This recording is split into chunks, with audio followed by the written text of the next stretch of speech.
Assalamualaikum. Ini kisah Nabi Adam tadi belum habis. Ini kira seterusnya lah, sambungan yang tadi. Dalam Al-Quran ada disebut dengan jelas kisah dialog antara Iblis dan Allah SWT, yang maksudnya ya Tuhanku, berilah aku janji, yakni kesempatan sampai hari manusia dibangkitkan. Dibangkitkan serba kiamat lah, serba kiamat. Allah SWT berfirman, sesungguhnya engkau diberi waktu, yakni umur panjang sampai hari yang ditentukan. Allah bagi dia umur panjang, atau bagi setan iblis ni umur panjang sampai hari kiamat lah, sampai hari kiamat. Sahut iblis itu menjawab, ya Tuhanku, disebabkan engkau telah menyesatkan aku, aku akan hiasi mereka, yakni manusia, dengan kejahatan yang ada di muka bumi ini, dan akan aku sesatkan mereka semua kecuali hamba engkau yang ikhlas. Makna yang beriman lah, yang baik, yang beriman. Kemudian Allah SWT pun berfirman selanjutnya, dia bercakap lagi, inilah janjiku yang betul, sesungguhnya terhadap hambaku tiada berhak engkau menguasainya kecuali orang yang mau mengikut engkau di antara orang-orang yang sesat. Sesungguhnya neraka jahanam itulah tempat siksaan bagi mereka semuanya. Bagi mereka itu ada tujuh buah pintu. Bagi tiap-tiap pintu tu ada bagian yang ditentukan untuk orang-orang yang berdosa. Ada 7 pintu. Itu untuk orang berdosa nanti. Demikian secara ringkas bagaimana iblis itu keluar dari surga. Dengan ini dapatlah kita menguasai kesimpulan bahawa musuh manusia yang sebenarnya di dunia hingga ke hari kiamat kelak ialah bangsa jin dan syaitan. Itulah musuh manusia. Musuh kita lah ni. Sebenarnya ialah jin dan syaitan. Sebab iblis sendiri telah memberi pengakuan kepada Allah SWT bahawa dia akan terus berusaha untuk menyesatkan umat Adam supaya mereka dapat menjadikan teman-temannya di dalam neraka kemudian harinya kelak. Iblis ni memang jahat. Ini kerana Nabi Adam lebih mulia daripada malaikat.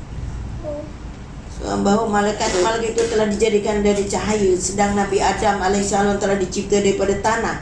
Sekalipun begitu Nabi Adam AS dicipta, Allah SWT telah memerintahkan para malaikat supaya sujud di hadapannya. Adapun makna sujud di sini bukanlah berarti sujud atau sembah sebagaimana sujud kita kepada Allah SWT. Sujud para malaikat kepada Nabi Adam AS hanyalah sebagai tanda hormat atas kedudukan Adam AS serta mematuhi perintah Allah SWT. Jika Allah SWT tidak memerintahkan, tentu malaikat tidak perlu bersujud kepada Nabi Adam AS. Bagaimanapun sebelum Allah SWT mencipta Nabi Adam AS, dia telah memberitahu lebih dahulu kepada para malaikat. Dalam Al-Quran Allah SWT beriman yang bermaksud, sesungguhnya aku akan menjadikan seorang khalifah di muka bumi, yakni Adam.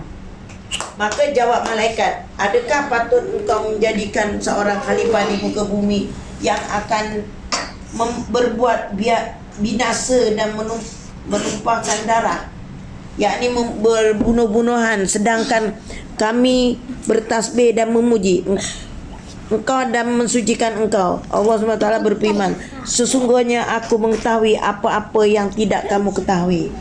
Allah semua mengetahui apa-apa yang kita tak ketahui. Allah semua tahu. Berfirman itu apa? Berfirman itu maknanya berkata. Berkata. Para malaikat itu, demikian antara hujah yang disampaikan oleh para malaikat itu pada Allah SWT dan mengapa dia menciptakan Nabi Adam AS. Setelah mendapat jawapan dari Allah SWT, maka barulah para malaikat itu pun berasa puas. Maka setelah Adam AS diciptakan, Allah SWT pun melimpahkan berbagai ilmu dan kepandaian kepadanya sesuai sebagai sifatnya khalifah di muka bumi.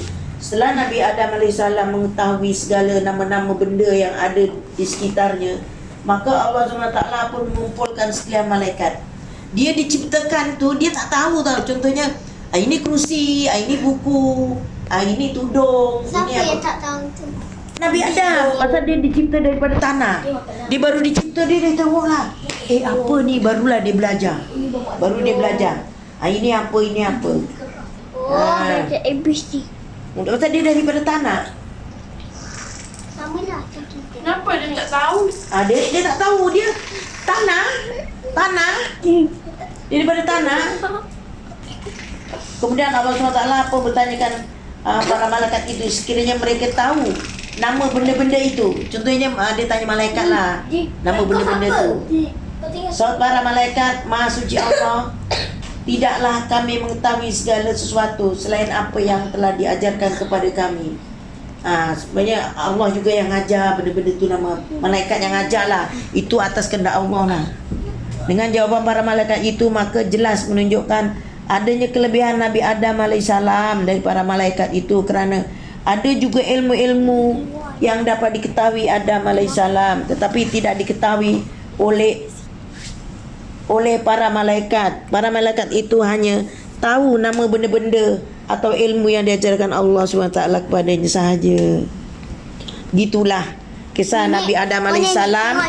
Dan setelah dia dah jadi manusia, dia tidak lama kemudian Allah menciptakan pula Siti Hawa untuk pasangan Nabi Adam. Kita terus bercerita tentang Siti Hawa, akan sambung akan datang lah, siri yang akan datang. Terima kasih. Okey, terima kasih. Assalamualaikum.